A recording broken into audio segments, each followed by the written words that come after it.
buenas tardes, gracias por estar con nosotros en esta programación en español del Canal 17. Estamos, como todos conocemos, en un periodo interesantísimo, en el cual algunos pues están contentos porque avisoran la victoria de su candidato, otros pues están un poco tristes, apesadumbrados, porque consideran que su candidato no van a ganar.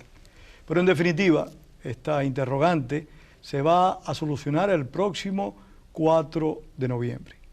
Así que el derecho al voto hay que ejercerlo, hay que votar para poder definir nuestro futuro y también el futuro de nuestros hijos.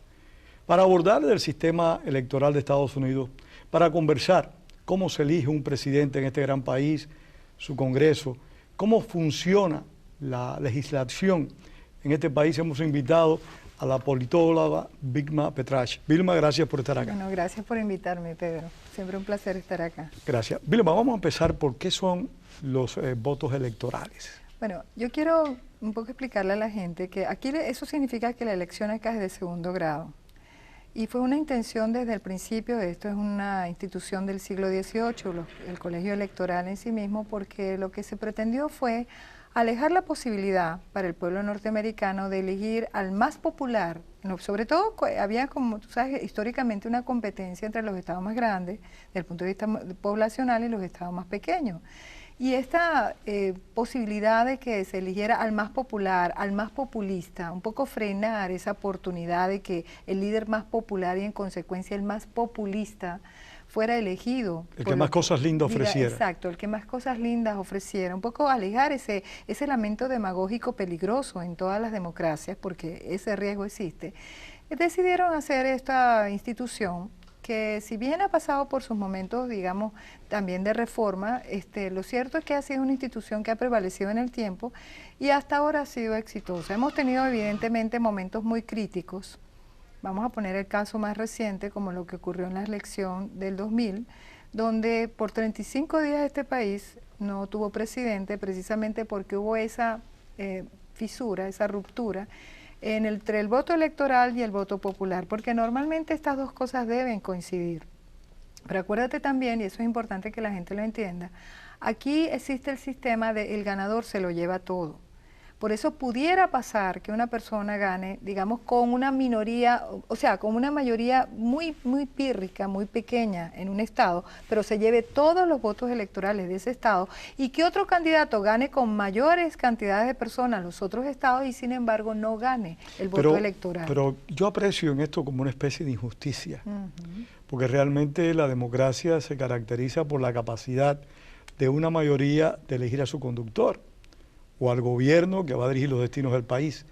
Y el hecho de que se establezca una mecánica que va a tratar de impedir la dictadura de la mayoría, pero a la vez puede hacer de que sea seleccionada una persona o elegida una persona que no representa la mayor voluntad de la población. Bueno, acuérdate que aquí haya habido una propensión conservadora. En algún momento, cuando se generó, por ejemplo, el movimiento progresista acá en los Estados Unidos, sobre todo, por ejemplo, a principios de este siglo, en un momento de ruptura, por cierto, dentro del propio Partido Republicano, pero también después que se dio, digamos, el proceso, digamos, de la guerra civil, donde además se produce la incorporación o el intento de incorporación a la comunidad política de los afroestadounidenses.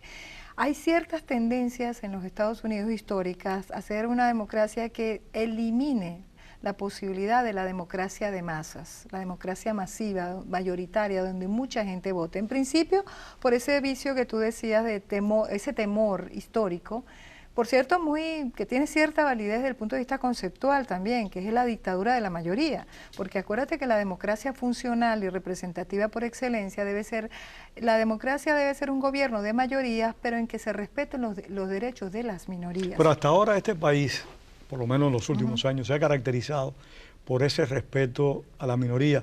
Sociedades perfectas no existen, por supuesto, ni esta ni ninguna otra en el mundo. Pero el hecho, creo yo, de que pueda ser elegido presidente de una nación tan importante por un grupo menor que lo que es realmente la mayoría nacional, me parece como una contradicción. Bueno, mira, yo he discutido esto, te lo confieso, con mis estudiantes. Acuérdate que yo lo hablo desde el punto de vista tanto de la estudiosa, pues yo soy analista político y profesora de ciencias políticas en el área de gobierno americano, pero evidentemente no soy de acá. Y yo creo que sí hay una inquietud, se viene presentando, sobre todo la elección del 2000, donde yo creo que comienza un proceso peligroso, por cierto, de polarización política, donde se siente un ambiente de polarización política que pudiera tener, yo digamos, su implosión, por no decir explosión, más clara en lo que ¿Pero podremos... te refieres a la polarización, o sea, en base al sistema electoral de Estados Unidos? En base también a cuestiones que tienen que ver con una visión de... Eso es cuando habla de los estados rojos versus azules. Y, tú sabes, estas tendencias donde inclusive ciertos temas no se pueden discutir con la amplitud que pudiéramos, pero yo te lo traigo a colación porque he hablado con mis estudiantes y yo creo que en un punto de acuerdo en medio de las diferencias que se pueden ver entre las posturas más conservadoras versus las posturas más liberales, es que todos siguen más o menos la misma tendencia de decir que ellos consideran que no es democrático, que en una situación donde el voto electoral y el voto electoral popular no coincidan, prevalezca el voto electoral por encima del voto popular. A mí no me parece democrático eso. No me parece correcto, honestamente. Exacto, hay una posibilidad de reforma y por lo menos se ha planteado. Yo creo que sería lo correcto desde el punto de vista de lo que significa una democracia representativa. Yo creo que la relevancia de cualquier democracia no es solo el hecho de que una mayoría llegue al poder cuando el candidato tiene la confianza pública, sino también el que se respete el derecho de los que no llegaron al poder. Así es. Bueno, de eso se trata, el respeto a los criterios de las minorías, que no, porque acuérdate que las mayorías electorales son circunstanciales. Yo creo que hubo una buena intencionalidad de parte de los padres fundadores, pero como todo sistema, los sistemas necesitan reformarse. Este ha sido un sistema muy sabio en ese sentido porque ellos buscan la reforma y en modo alguno una revolución. En consecuencia ellos en la Constitución... Sí, no buscan reformas radicales. No. Por ejemplo, las enmiendas son una manera de que el sistema político, manteniendo una Constitución que es fundamentalmente de principios, con 7 artículos, pero una Constitución que básicamente es de principios y por lo tanto puede mantenerse en el tiempo, ellos a través del mecanismo de las enmiendas, que no es fácil pasar las enmiendas, porque bueno, tienes unas ciertas mayorías tanto para el proceso mismo de proponer como para el proceso mismo de ratificar, o sea que realmente es un proceso complicado y sin embargo, ellos han logrado a través de las enmiendas ir incorporando esos cambios que se vienen manifestando en la sociedad. Por ejemplo, en un principio el Senado era una institución que era, digamos, no era una institución elegida popularmente, ¿ok? Y eso cambió ya a partir de 1913, si mal no recuerdo, a través de una enmienda constitucional, precisamente se buscó que esa Cámara, que no era elegida popularmente, se convirtiera en una Cámara de elección popular. Claro, acuérdate que los senadores representan a los estados, ¿ok? Versus, por ejemplo, los representantes. Siempre los senados históricamente han sido más aristocráticos que las cámaras de diputados, por ejemplo, si nos vamos a Inglaterra con los lores y los comunes. O sea, no es de sorprendernos de que en principio en Estados Unidos el Senado no fuese elegido por el voto popular. Pero fue una evolución democrática, lo que quiero decir. Como es lo mismo decir con respecto a lo que ha sido el proceso de nominación de los candidatos. Al principio las maquinarias partidistas tenían el control. Y poco a poco las campañas primero fueron centrándose más en el candidato, hoy más que nunca están centradas más en el candidato que en la maquinaria partidista. La maquinaria colabora, pero no el centro del candidato. La demostración de que las maquinarias partidistas, y perdóname, no tienen esa importancia hoy en día, fue el hecho de que el senador Obama desplazara a la senadora Clinton. Y por ejemplo el proceso de las primarias, son procesos bastante democráticos, creo que un tanto engorroso en el caso del Partido Demócrata, creo que lo que pasó precisamente con estos dos candidatos sumamente fuertes, representando por cierto dos grandes fuerzas en el Partido Demócrata, unas nuevas fuerzas más liberales y otras fuerzas mucho más, yo diría centro, o lo que podríamos llamar menos o más conservadoras en todo caso, si pudiéramos calificarlas de esa manera, y por eso hubo ese proceso, y también porque respondiendo también a un momento político a partir de los años 80, ellos introducen este sistema de las primarias, donde el elemento de los caucuses, que son los, digamos, los activistas de partido, junto al voto popular en las primarias en los distintos estados, pues se va combinando y llegan a tener esas matemáticas, pero además inventan el sistema de los superdelegados, que yo creo que no es muy democrático. Hay quienes plantean de que el tipo de primaria que realizan los republicanos es más democrático que el de los demócratas. Yo creo que es más, sí, porque aquí se presenta la figura de los superdelegados, que son, digamos, los más connotados, ya sea que estén En Venezuela activos diríamos o los no. caciques. Exacto, como los caciques del Partido Demócrata que al final tienen una decisión fundamental y que no dependen del voto popular, no son delegados elegidos por nadie.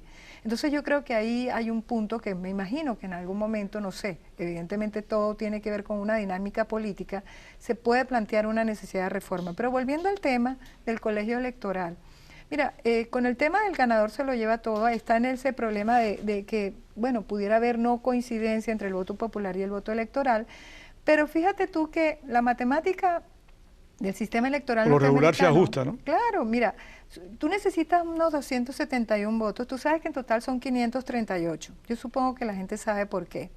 Hay 435 distritos electorales que son de la Cámara de Representantes, los distritos electorales congresionales. 100 senadores. 100 senadores y hay 3 por el Distrito de Columbia, en total 538. O sea, lo que es la capital, Washington. Exacto, que le dan por esa condición, pues le dan 3 votos electorales. El mínimo de votos electorales que puede tener un estado obedece a su población. Por ejemplo, hay estados muy pequeños, South Dakota, por ejemplo, que precisamente porque su población es muy pequeña, su población representa un solo distrito electoral. En consecuencia, ellos tienen un solo representante en la Cámara de Representantes, pero tienen 2 senadores. En consecuencia, son 3 mínimos en los estados de muy poca población. ¿Cómo se distribuyen los votos electorales? Bueno, mira, cada 10 años se hace un censo. Aquí no cambia, los senadores no cambian, evidentemente. Siempre son 2 por estado. Pero hay por ley también, de una ley más federal, bueno, los distritos electorales del Congreso tampoco cambian, ¿ok? Pero lo que sí cambia es cuánto te toca de acuerdo a tu población, cuántos distritos electorales te corresponden, ¿verdad? Y en consecuencia, por eso vemos que, por ejemplo, Florida aumentó y hoy tiene, bueno, 27 en total, de los cuales 2 son por senador y 25 por población, pero antes Florida tenía en total 25, quiere decir que le dieron 2 por su crecimiento poblacional, que tiene que ver, por ejemplo, con inmigración, pero también con el crecimiento vegetativo de la población producto de que, bueno, están teniendo hijos. Entonces esos cambios, y hay estados que pierden, por ejemplo, Nueva York perdió 1, ¿ok? Hay estados que permanecen igual. O sea, para eso funciona el censo en parte. Exacto, para distribuir los votos electorales.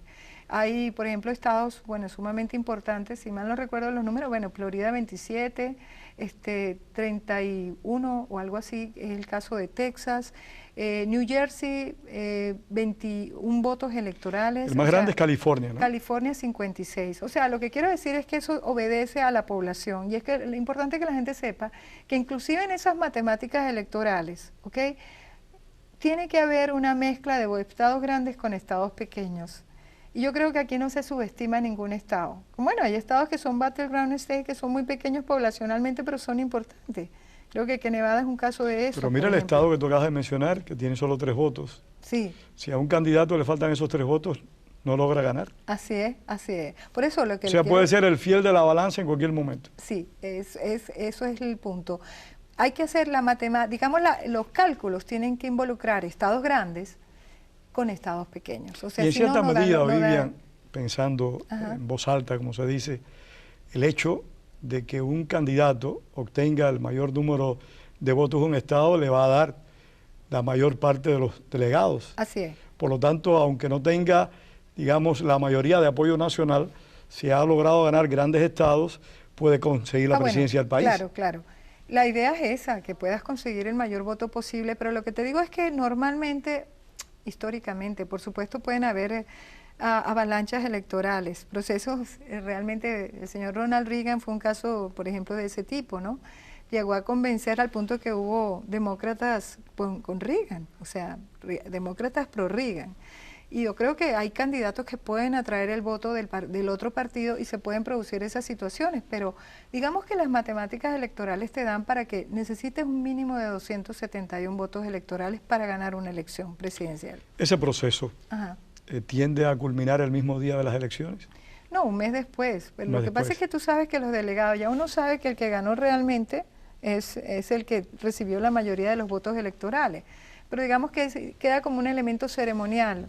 Un mes después es que se hace y ya se hacen su votación, etcétera. Entonces queda ya definitivamente electo, ya formalmente proclamado el presidente de la República, ¿no? Bueno, una cosa interesante que debo decir, aquí las elecciones ¿Qué pasa, por ejemplo? Porque cada 4 años se hacen elecciones generales, ¿ok? Es importante decirlo porque eso significa que un tercio, por ejemplo, se elige cada 4 años el presidente. Entonces, esas elecciones generales también implican que la Cámara de Representantes... Se elige siempre. Siempre, cada 2 años, de hecho, se renueva completamente. Bueno, en teoría. Bueno, en la práctica, pues sabemos que se mantienen los incumbents por mucho tiempo, pero bueno, ese es otro tema que creo que puede cambiar inclusive en estas elecciones. Y un tercio del Senado.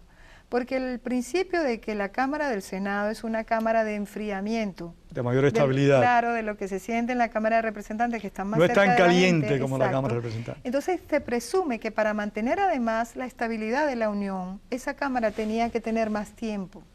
Y por lo tanto no se puede disolver 6 toda. años. No es estable, claro. Más tiempo, pero también quiere decir, si un tercio del Senado, el resto del Senado se mantiene, no se tiene que reelegir. ¿Ok? En consecuencia, pues esa Cámara permanece aún en momentos electorales para preservar los intereses de la Federación. Entonces es bien interesante el sistema. Creo que es un sistema que tiene una racionalidad política interesante. Hay momentos políticos... ¿No hay sistema comparable al de Estados Unidos de América Latina? Bueno, no, como esto. O sea, hay sistemas federales. Acuérdate que el federalismo en general es una minoría de los países del mundo, los que son países federales.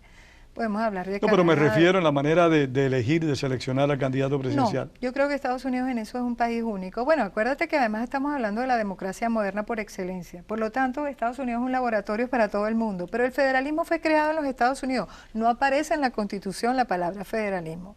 Pero la concepción del federalismo fue prácticamente un proceso de negociación, porque eso es parte de los compromisos políticos entre los estados pequeños y los estados grandes, entre la idea de un gobierno fuerte y un gobierno versus un gobierno débil. Acuérdate que Estados Unidos tuvo una primera constitución y no funcionó. Realmente la capacidad que tiene este pueblo para llegar al consenso es muy grande. Así es, así es. Quiero que sepas algo, Pedro, y quisiera adelantar algo que tiene que ver con una observación como analista. Esta es una elección muy histórica, muy particular. Yo creo que Estados Unidos viene con momentos de profundos cambios desde hace un buen tiempo, pero estas elecciones son probablemente ya como la culminación de un momento de muchas necesidad de cambio que se viene a manifestar en un solo gran momento político. ¿Qué quiero decir con eso? La gente, y te lo decía porque lo he discutido en otros programas, por ejemplo con Luis Díaz Ortega recientemente, yo me asombré muchísimo cuando estaba haciendo investigación electoral de descubrir, no me asombré, digamos, constaté algo. Aquí hay montones de personas que hoy no quieren inscribirse como parte de un partido político. ¿Por qué? Porque yo creo que ahí hay una tendencia. Evidentemente, primero, tú no tienes que vincularte a un partido, pero también yo creo que la vinculación partidista ha perdido fuerza. Hoy la gente vota más allá de los partidos, across the board. ¿Tú crees que las personas voten hoy más por los individuos que por los partidos? Yo creo que sí. ¿No es negativo eso, Vilma? Tiene su elemento negativo. Yo creo que es totalmente negativo. Sí, yo lo creo porque las instituciones son muy importantes y una democracia sin partidos políticos sólidos no puede funcionar. Yo creo que en cierta medida, y esto es un tema que hemos abordado más de una ocasión, muchos de los problemas que enfrenta hoy América Latina es la confianza que los partidos políticos perdieron. O sea, el hecho de que los partidos políticos perdieran la confianza del pueblo venezolano, del pueblo ecuatoriano, del pueblo boliviano, me parece que ha afectado mucho. Mira, yo te diría que lo que pasa es que la gente está cansada de algo que es un fenómeno que se puede haber presentado en América Latina antes. Yo creo que Estados Unidos debería mirar el caso de las democracias en América Latina que entraron en estos procesos de riesgo. Y es que la partidocracia, cuando la gente empieza a hablar de partidocracia es porque se cansa de las instituciones. Aquí no hay una representación proporcional. Bueno, en América Latina la hubo, pero se perdió la credibilidad en las instituciones partidistas y en las instituciones en general. Pero aquí no hay democracia, no, porque hay unas leyes electorales sumamente duras que no permiten que candidatos de terceros partidos tengan una importancia, salvo arruinarle el juego al que tiene la mayor oportunidad de ganar, o al incumbent, al que está en el poder en ese momento, por ejemplo. Debe ser reformado eso desde tu perspectiva. Yo pienso que la gente está buscando partidos más democratizados. Otro punto. Bueno, en este momento hay 10 candidatos a la presidencia de Estados Unidos. Así es. Bueno, pero tú sabes que 2 nada más tienen chance. No, por supuesto, pero hay 10 candidatos que no tienen posibilidades, 8. Bueno, en un momento dado, aquí han habido 2 casos importantísimos históricamente de candidatos de terceros partidos en distintas circunstancias históricas que lograron poner por lo menos... en juego. Por lo menos hicieron temblar al establishment por un tiempo. El candidato, bueno, primero fue Teddy Roosevelt, cuando él se va de su propio partido, por la nominación se va, funda el movimiento progresista, si se quiere, el Bull Moose Party, y resulta que él gana 27% de los votos, digamos, en ese momento, el voto popular. Y el último caso más reciente fue el de Ross Perot, que ganó 19% aproximadamente, un poquito, casi 19% del voto popular. Yo creo que aquí la gente quiere eso, pero también quiere otra cosa muy importante, la clase política. Aquí yo creo que podríamos hablar de que hay una clase política. El hecho de que tú tengas, por ejemplo, a un senador súper liberal, pero que al mismo tiempo es el segundo senador con más tiempo en el Congreso, como un Ted Kennedy, ¿ok? Que no haya term limits, o sea, no hay límites para el periodo lo tenemos para el presidente, bueno, y eso porque yo creo que después de la muerte de Roosevelt, como que se dieron cuenta que no era bueno, que la gente como con el poder, si lo vuelven a realizar, jugaran con él tanto tiempo. Se llega a acostumbrar mucho a estar en el poder. No, mira el alcalde de Nueva York que ha buscado la manera de mantenerse por tercera vez en la alcaldía. Sí, por eso te digo, eso no es bueno para la democracia. Hay que oxigenar la democracia, hay que evitar que la gente se perpetúe en el poder, hay que evitar que la gente se convierta en una clase política per se y deje de representar a los grupos o que simplemente se ocupe de complacer a aquellos que históricamente le han permitido a través de sus financiamientos o de sus apoyos constituirse. Permanecer en el Congreso. ¿No crees que en cierta medida una función que existe en Estados Unidos, que existe en el resto del mundo también, pero que aquí es una institución, el cabildero, afecta esa gestión política? Mira, yo creo que desde el principio los padres fundadores no les gustaban los factions, esas facciones, no les gustaban los partidos tampoco, tú sabes, pero al final las dinámicas políticas te llevan a que se creen partidos y se creen grupos de interés, porque el pluralismo es una realidad política también en los Estados Unidos, se ha tratado de regular. Yo creo que lo que ha pasado, como pasa con todo, cuando las regulaciones no funcionan se producen los abusos. Cuando la situación, digamos, lleva a desbordarse y se convierten ellos en colonizadores del sistema político, esos factores externos, porque lo que pasa aquí también es que quien no se organiza no gana, ¿ok? Y eso es un problema de acción colectiva, hay que organizarse efectivamente. Y también existe el tema de lo que llaman los factores de spillover, es decir, a lo mejor, o mejor dicho, hay gente que toma ventaja, el free rider más bien, es el concepto que quería más bien hablar, que la persona que toma ventaja no estando organizada de lo que hacen los grupos activistas, los grupos activos en los grupos de interés. Tienen otros compromisos. Bueno, pero yo creo que son sanos, pero hay ciertos grupos o cierta forma de hacer política a través de esos grupos que pueden ser muy insanas para la política. Pero yo lo que te diría, Pedro, es que en este momento la democracia americana, norteamericana está pasando por un momento crucial, porque hay una crisis de confianza que se cruza. Repetimos, crisis de confianza en todas las instituciones. El Congreso mismo tiene un índice de popularidad muy bajo. Si el presidente mucho lo tiene bajo, lo tiene el Congreso todavía más bajo. Pero conversábamos hace un rato con nuestro propio productor, Luis G. Díaz, de que la propia prensa estadounidense, que es una institución de seriedad, estabilidad, de confianza pública, ha perdido también mucho respeto popular. Yo creo que el desafío que se le presenta al próximo presidente de los Estados Unidos es gigantesco, porque hay que recuperar la confianza que se mueve a dos niveles. Acordémonos que estamos saliendo de uno de los gobiernos más impopulares en la historia de los Estados Unidos. Yo diría que es el más impopular. En una situación en la que por lo menos una de las dos guerras que han venido librando es sumamente impopular, que se atraviesa... Sí, la guerra de Irak es la más rechazada de las dos. Que se atraviesa una crisis económica con ese contexto, que creo que la guerra hubiera pasado, de hecho pasó a un segundo plano, donde la gente, acuérdate el famoso eslogan de Clinton, de James Carville, aquel famoso asesor político de él que lo lleva a la presidencia, es la economía, estúpido. Efectivamente la gente va a votar con sus bolsillos, está en un momento muy duro, están perdiendo sus empleos, hay mucha inseguridad, hay mucha incertidumbre.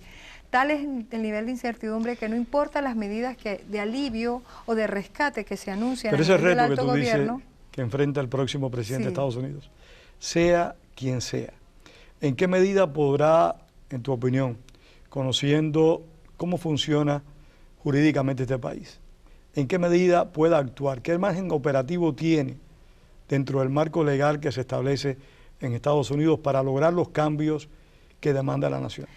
Mira, yo te diría que depende también de ¿Con cuánto margen gana el presidente?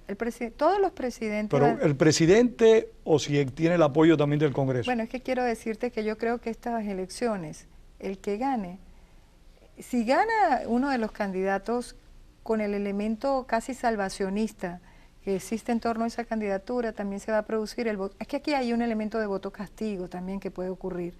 Yo no digo que vaya a ocurrir, que puede ocurrir. Todavía las encuestas están cercanas, pero la gente puede tener la tendencia, primero tanto los nuevos votantes como estos independientes que van a ser muy significativos en estas elecciones, de castigar, pero también dentro de sus propios partidos pudieran castigar a lo que ha sido un mal desempeño político. Evidentemente. ¿Ok? Porque la gente cuando critica al Congreso también está castigando al que esté allí. Obviamente el partido que está en el poder va a ser el más digamos, presionado. Castigado, ahí puede ser un voto castigo. Creo que esa posibilidad, si el que gana con un alto margen dentro, inclusive dentro del Congreso, tiene un nivel mayor de maniobra. De todas maneras, todos los candidatos tienden a tener unos 100 días de luna de miel. Yo creo que va a ser aquí un poco más, aquí va a ser un fenómeno relativo porque acordémonos que la situación económica es difícil, es apremiante, de manera que el presidente va a tener, sea quien sea, que tomar decisiones duras y en el entendido que la situación antes de mejorar puede empeorar y todos los indicadores indican, bueno, van en la dirección de decir que va a empeorar la situación. El factor personal. Ajá. Tenemos dos candidatos en estas elecciones que realmente son bien diferentes. Sí.